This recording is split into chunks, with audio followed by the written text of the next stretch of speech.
Hello, everyone. There is a new blog post I would like to share with you from my Ditch the Itch blog, which challenges everyone, to think alternatively outside of the box to try to get at what can really be of help to you. This one is called Ditch the Fear Based Reactions. First off, I would like to begin this post by stating a truth we all know. Sickness, old age, and death are all part of life. I don't think anyone refutes that. Another truth we all know: no one wants to suffer, and yet suffering from physical, mental, or emotional pain is also a part of life. It is inescapable. That does not mean that all life is suffering, that there is nothing we can do to ease someone's pain, or that all hope is lost. Another truth we all know: it is better to respond mindfully than to react. And fear-based reactions can prevent us from seeing the truth, from enjoying life as it is, from trusting one another, from acting compassionately and wisely, and from letting go of stress. As the saying goes, if something is going to happen and there's nothing you can do about it, why worry? If something is going to happen and you can do something about it, why worry? In this article, I hope to shed some light on this issue of viral spread by sharing some information regarding viruses, exposure, baseline health, the numbers of people who die every year, and the leading causes of death currently. It is my hope that after listening to this, you will take a deep breath, exhale, relax, and smile. Because in the end, what we have it in our power to do has not changed. And the extreme measures of self-isolation and social distancing that we have in place will seem like an extreme overreaction. To begin with, I want to dive into the topic of viruses. I am fascinated by all of biology, and viruses are astounding.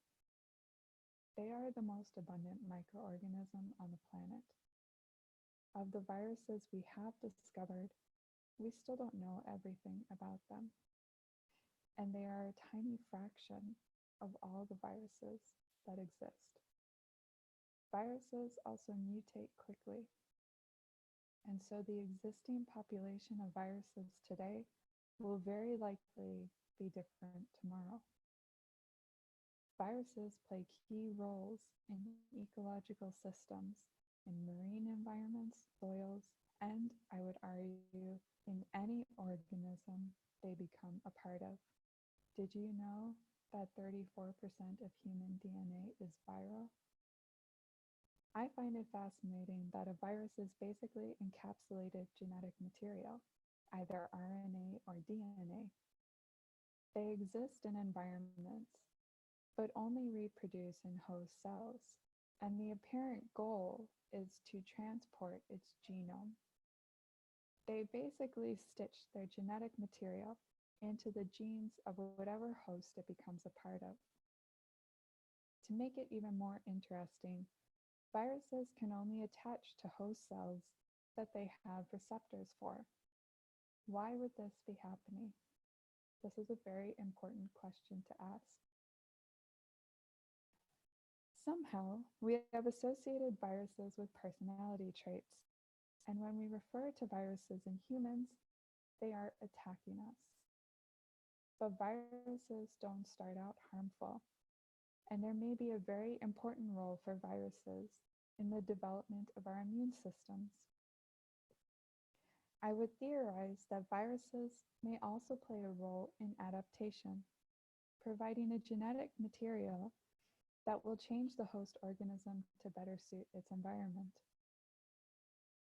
The world is a living, breathing, constantly changing thing. Everything is always adapting to changes, and many changes are microscopic. It is truly wondrous to contemplate the incredible dance of life we are a part of.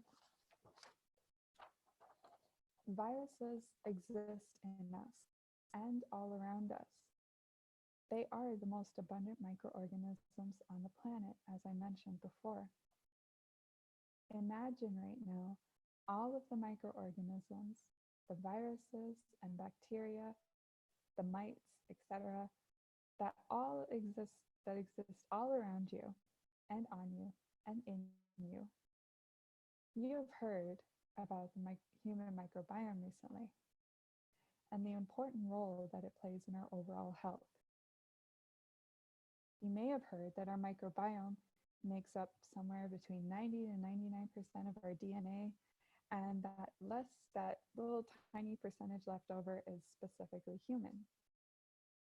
And that the majority of cells in our body come from our microorganisms, and only a few are specifically human. Some people portray this as humans being hosts to many microorganisms, but I would suggest that we are our microbiome.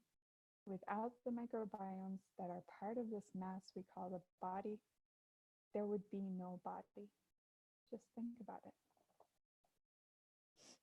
Think about the amazing cooperation that has to go on to create a human with all of its parts and systems. And then think about the same as is true for the earth. And we are all a part of it, all pixelated with constant exchange occurring of microorganisms, molecules, energy, etc. We live in a sea of viruses. This is nothing new. We have viruses that make up our microbiome. There are viruses that combine with bacteria, other viruses combine with plants, and other viruses combine with animals. When we think about exposure, the viruses that have receptors for our cells will be viruses that combine with animals because we are animals. What would make getting a virus harmful? This is where your baseline health comes into play. How healthy are your cells? How healthy is your digestive system, your cardiovascular system, respiratory system, endocrine system, immune system? I won't address vaccines in this post, but I will mention that viral infections cannot be cured. The CDC talks about what treatment options are available for influenza, and antivirals are mentioned. However, they state that antivirals don't cure the infection, but they can reduce the amount of time you have the flu by 1 or 2 days. And they may help ease the symptoms during infection. Some people will get exposed to a virus and it will stitch its genetic material into the person without that person ever getting sick or showing signs of illness. Some people will get mild symptoms. Other people will get severe symptoms. And for some, the infection will exacerbate any comorbidities, making their illness critical. Some people will die, not essentially from the viral infection alone, but because their health is so far gone that any challenges to their immune system could be the last straw. What can you do to have a good baseline health? The usual things, all within our control. First, can eat well. Eating whole plant-based foods, which provide us with beneficial microorganisms that keep our digestive tract healthy, and therefore all of our inner systems healthy. Plant-based foods provide antioxidants to help fight inflammation, so if you do get symptoms, they will not be so severe. They activate genes that are protective against disease, and they help to keep your arteries open and clear to allow for optimal flow of blood, nutrients, and oxygen. 2. Get moving. No matter what your limitations are, you want to encourage deep breathing and move your limbs. Movement helps your lymphatic system, part of the immune system, to function. Go for a walk. Practice movements like Tai Chi or Qigong, dance, play, stretch, whatever works for you. 3.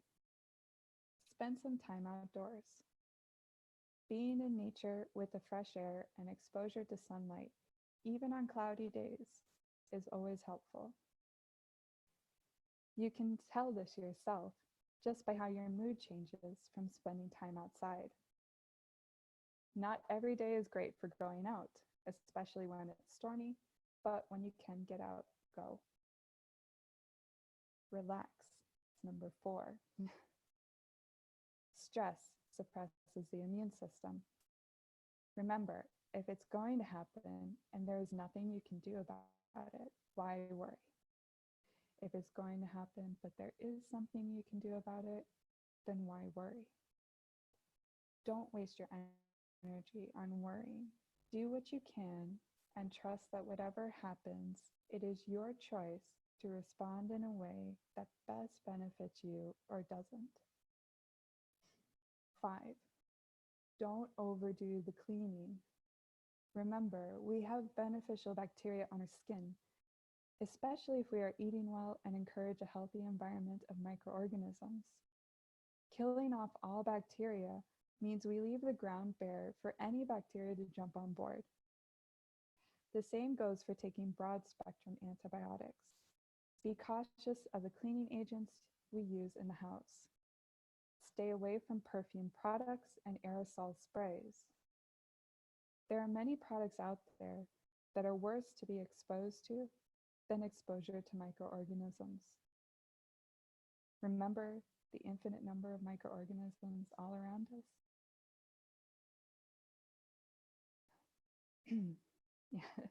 Don't be fooled into thinking you can create a 100% sterile environment.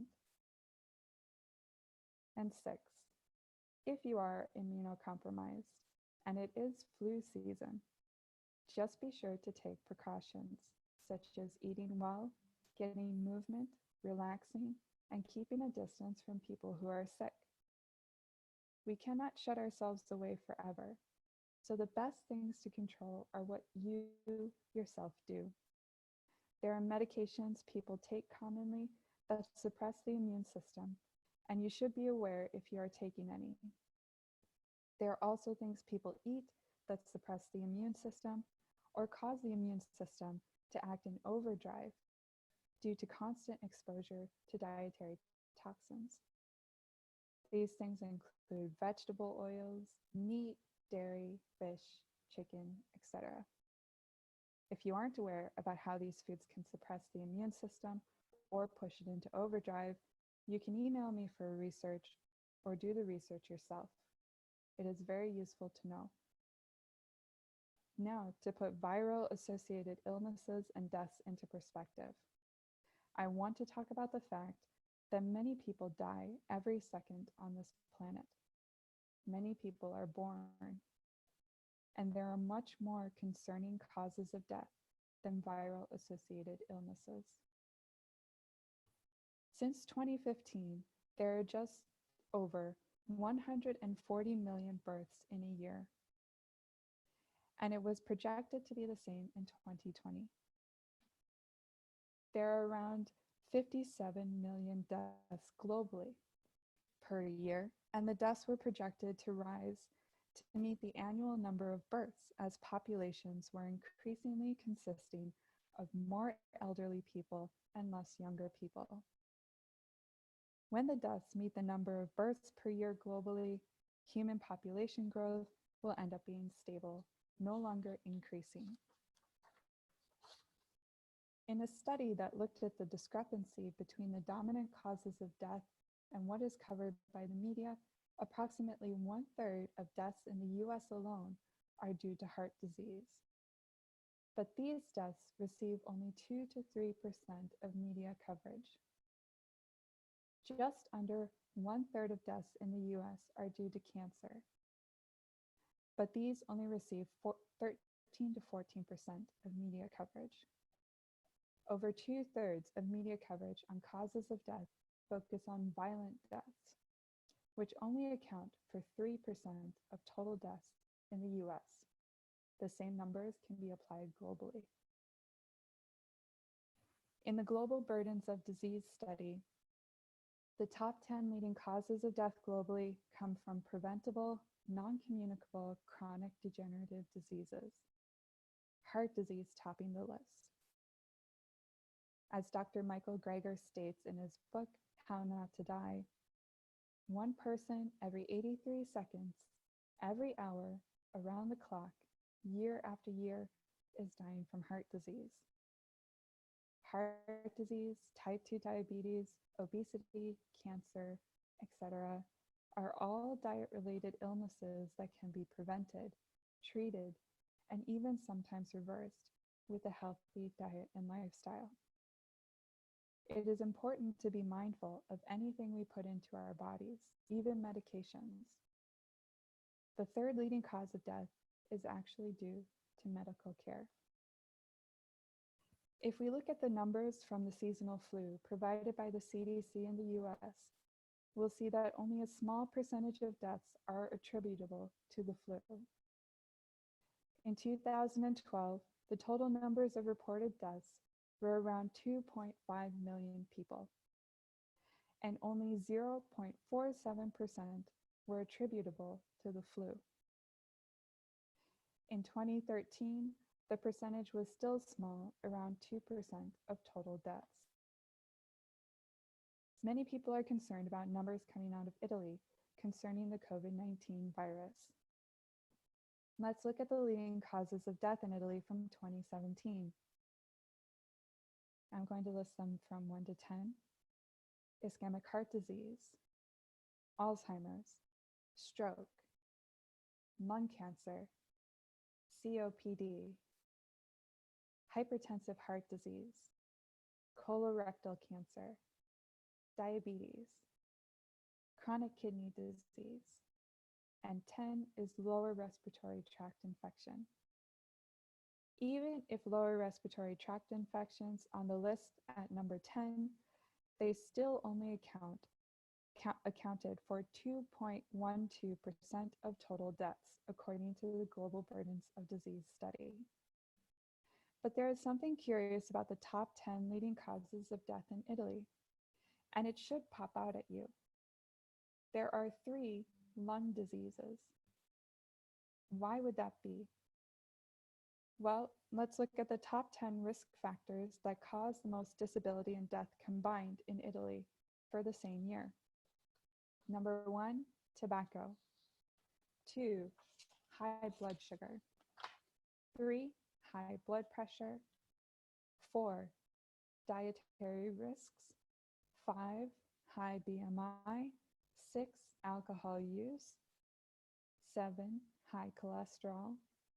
8, occupational risks. 9, air pollution. And 10, impaired kidney function. From this list, it looks like 2 of the leading risk factors, tobacco use and air pollution, directly affect the lungs. The rest, aside from the occupational risks, are all dietary risk factors, caused primarily by eating lots of animal foods. Again, if you want to understand how foods affect your health, you can email me for research or refer to references on my Whole Food Nutrition page. If you want to look at, I want to look at deaths again to put the COVID-19 virus into perspective. In Italy, the population size is around 60.5 million people.